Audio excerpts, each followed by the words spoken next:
constantly shifting and evolving. As the goals and mindsets of the people changed, so did the way in which power was exercised. We can see this evolution in all areas of European life in the 14th century through the 18th century. The greed and corruption of the Medici family, the decline of the monopoly of the Roman Catholic Church, the voyages taken to acquire new lands, and the new forms of government that arose over time. On this episode, we will explore the different roles that power played in each of these areas of early modern European life, and the ways in which power shifted to affect Europe's overall growth. Secrets, revenge, and murder. The Medici family spun a web of corruption around their reign as the most powerful family during the Italian Renaissance. Giovanni Medici opened the Medici Bank in Florence in 1397, beginning what would become a terribly corrupted line of power passed down through the Medici family. The Medicis were so wealthy that they were able to control anything they desired, and that fostered a sense of greed and entitlement that was monstrous. Rich families weren't the only type of monopolist power found in early modern European time period. In the late 15th and early 16th centuries, the Roman Catholic Church's power was getting out of hand as well. Catholics believed that the only path to heaven was through the church. This gave priests dangerously large amounts of power, because in order to get to heaven you had to be in their good graces. Priests had begun to abuse this concentration of power for their own personal gain. There are many shady practices within the Catholic institution. Those with enough money were able to buy their way into positions in the church. Indulgences could also be bought, ensuring the salvation of an individual or a loved one. Basically, people were able to pay to pardon their sins. This further corruption of the Roman Catholic Church system resulted in more and more public frustration. Because humanism encouraged being inquisitive and thinking for oneself, people were beginning to poke holes in the church's power web, and no longer relied on superstition and indoctrination to guide them through life. Their growing discontent would lead to a gigantic shift in religious power.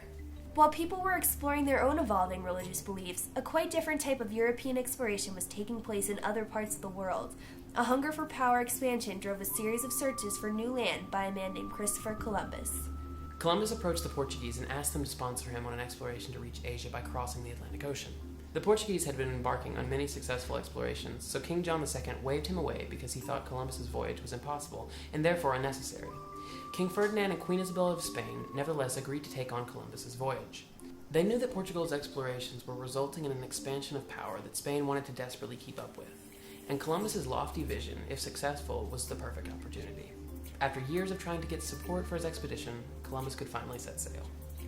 Meanwhile, as the Medici family maintained their monopoly, Pope Sixtus IV, Duke of Urbino, and the Pazzi family were devising a plot to ruin the ring of corruption once and for all. The three of them teamed up to take down Lorenzo Medici and his brother, Giuliano. They were really upset with the way that the Medici family was using their financial status to hold power that they didn't deserve, and they planned to murder the two men.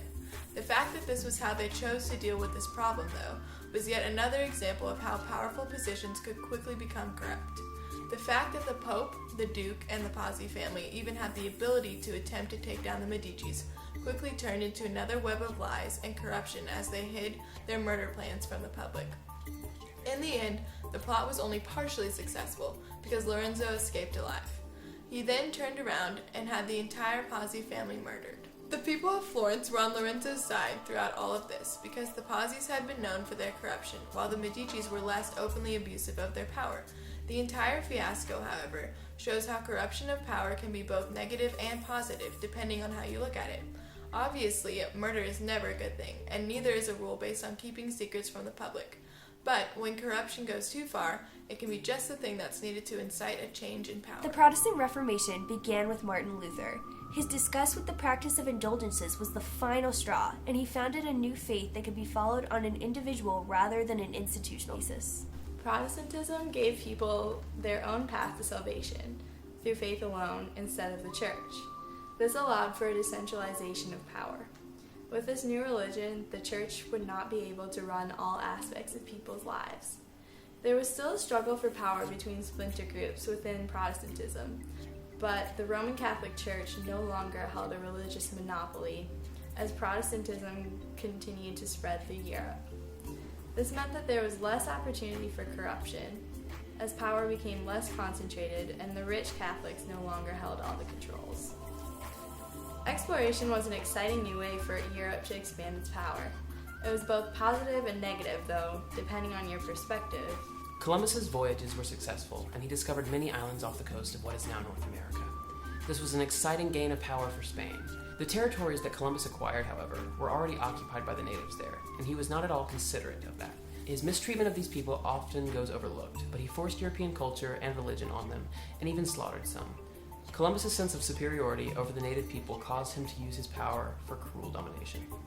In the centuries after these events took place, governmental power began to shift as well. Francis Louis XIV was an absolute monarch whose power was recognized as divine right.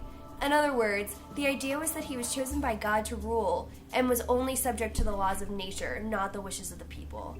Louis XIV, like many rulers before him, used his power to serve his own interests. He increased taxation and warfare. This hurt the French people, but strengthened the power of the French crown. To Louis XIV and other rulers similar to him, the power gain was worth the loss of the people's support, because rulers did not have to answer to the people. Soon, though, a new sort of government, called enlightened absolutism, arose. The strength of the state was still important, but these new rulers were servants to the people as well as the state. They started to implement policies that benefited the people, not just the monarch. In this system, the monarch still held power, but the power was not used for selfish purposes. Frederick II of Prussia embodied the idea of enlightened absolutism.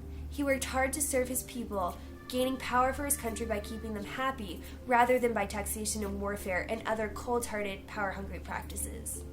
Power is a fleeting and constantly evolving phenomenon, leaving individuals, rulers, and even entire nations in a constant attempt to keep up with it before it once again changes hands.